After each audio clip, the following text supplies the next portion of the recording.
梦幻联动，巴洛克遇上中国风，看多学，懂中国。Do learn China。你必须知道的中文小知识：哈尔滨旅行篇中。嗨，又是我，小兔哥。今天我们继续来边逛边学哈尔滨。大家一定听说过巴洛克，它是17世纪于欧洲兴起的艺术风格，其建筑富丽堂皇，美轮美奂。那么，你见过中国版的巴洛克吗？不妨跟我一起去看看吧。到了，这里就是哈尔滨的中华巴洛克。往里走，里面老大了。在哈尔滨，就连牌子上的提示语都是地道的东北话。从外面看，中华巴洛克只是一条普通的古街。要问它究竟有什么特别之处，我们进去看看就知道了。漫步在这条老街，你就会发现，这里的建筑是巴洛克式的，局部的装饰和雕花则取材于中国传统的符文化元素，比如石榴象征多子，蟠桃象征长寿，蝙蝠象征福运，祥云象征吉祥，铜钱象征财源滚滚等等。走进外表酷似欧式洋房建筑的庭院，院子内部空间是中国传统的四合院样式，一层是商铺，2层则是用来居住和仓储的住宅。这种建筑在中国被称为前殿后宅。木质的外走廊迂回相连，雕花的围檐、围栏和扶梯别致精美，乍一看是民族样式，细看则透着西洋之风。正所谓中西合璧，中华巴洛克就是融合了中华元素和巴洛克式建筑的街区。好香的味道，我都流哈喇子了。这里不仅有古老的建筑群，还有正宗的100年老店，供人们品尝最地道的哈尔滨美食。我们快去看看街上都有什么好吃的吧。仔细看这个美食，你一定熟悉，没错，它就是冰糖葫芦。那么，你见过这些奇葩的冰糖葫芦吗？这不是黑暗料理，而是东北人用他们有趣的灵魂制作出的独特美味。不止山楂，万物皆可裹冰糖。买一串冰糖辣椒，感受甜与辣的奇妙搭配，或许也是一种难得的体验。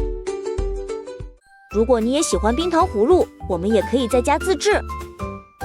首先，把喜欢的水果洗干净，擦干表面，串成一串。然后将白砂糖和水按2:1的比例放入锅中，小火熬至糖浆冒出密集的小泡泡，颜色泛黄，有焦糖香味。用筷子蘸一点糖浆放入冷水中，若糖浆迅速凝固变硬，便可将水果串迅速放入糖浆中转一圈拿出，注意不要完全进入哦。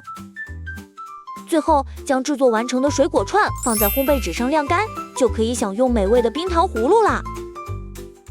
看了街边的美食，接下来才是硬货。瞧，这些就是东北的地方菜：铁锅炖大鹅、锅包肉、酸菜汆白肉、地三鲜溜肉段，还有大饭包。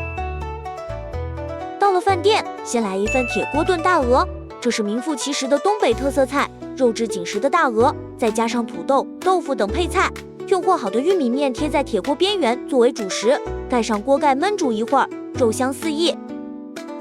其实铁锅不仅可以炖大鹅、鸡肉、排骨、江鱼，万物皆可炖。还有一道名扬万里的东北菜，就是锅包肉，外酥里嫩的口感，配上酸甜可口的糖醋汁，一口咬下去，让人回味无穷。酸菜汆白肉是由酸菜和猪五花肉为主要食材的一道东北满族菜，而提到酸菜，就不得不提东北人腌酸菜的历史了。在古时，酸菜被称租，它的出现最早可以追溯到几千年前的西周时期。东北的冬季漫长且寒冷，酸菜的出现不仅解决了冬季蔬菜匮乏的问题，还因其独特的酸爽口感而深受喜爱。久而久之，东北酸菜成为了一种特色美食，融入了东北人的日常生活。为了度过严冬，北方民族的祖先还发明了菜窖。在早年的东北乡村，几乎家家都有一座地窖子，用于储存过冬的食物。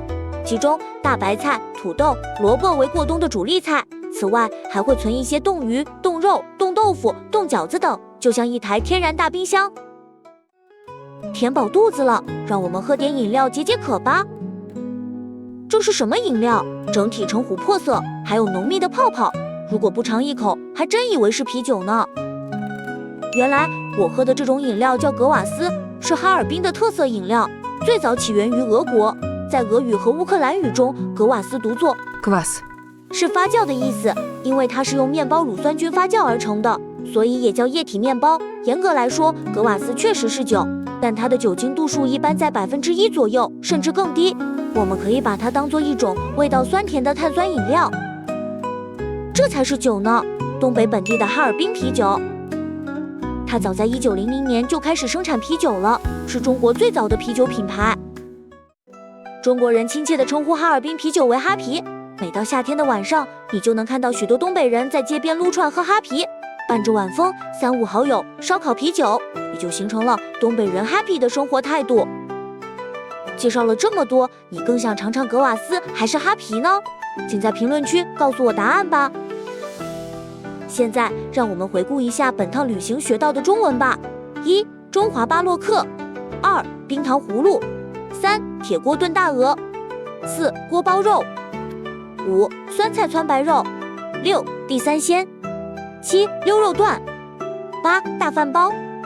9、地饺子。10、格瓦斯。11、哈尔滨啤酒。